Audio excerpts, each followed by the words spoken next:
20/7/23 অভিযোগ দায়ের করেন যে আসামি মনসুর, ফারুক, ফেরদৌস তিনজন এবং জাহিদ নামে আরেকজন আছে, এই চারজন ওই যে ডিমের আড়তে টাকা তুলতে গিয়েছিল রাতে 9:30টার সময়।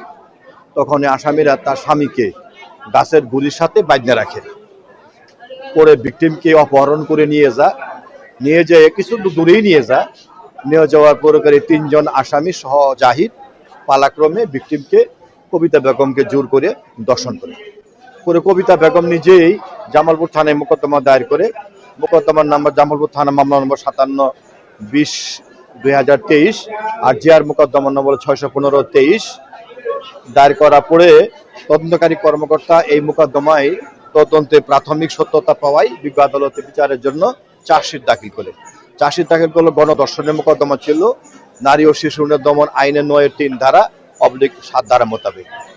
পরবর্তী সময় এই মোকদ্দমায় আসামিদের বিরুদ্ধে চার্জশিট গঠন করা হয়। আসামিরা সারা জামিনে ছিল এবং উপস্থিতি ছিল। গতকাল আমরা এই মোকদ্দমায় আসামির আইনজীবীর উপস্থিতিতে আর্গুমেন্ট করি, কিন্তু আসামি গতকাল পলাতক হয়। আজকে এই মোকদ্দমাটা রায়ের জন্য দিন ধার্য ছিল। বিজ্ঞ আদালত জনাব মোহাম্মদ আব্দুর রহিম সাহেব মোকদ্দমার সাক্ষী প্রমাণে সাব্যস্ত হওয়ায় এই মোকদ্দমায় আসামি মনসুর, ফারুক এবং ফেরদৌসকে নারী ও শিশু দমন আইনের 7 ধারা মোতাবেক যাবজ্জীবনের কারাদণ্ডের আদেশ প্রদান করেন এবং আরও আদেশ প্রদান করেন যে নারী ও শিশু নির্যাতন আইনের দমনের 9-1 ধারায় ওই তিনজন আসামিকে, তিনজন হলো মনসুর, ফারুক এবং ফেরদৌসকে মৃত্যুদণ্ডের আদেশ প্রদান করেন।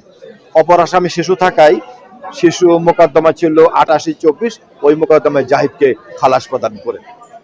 না, এই মামলায় যাদের যাবজ্জীবন বা মৃত্যুদণ্ড দেওয়া হয়েছে তারা গতকালকে থেকে পলাতক।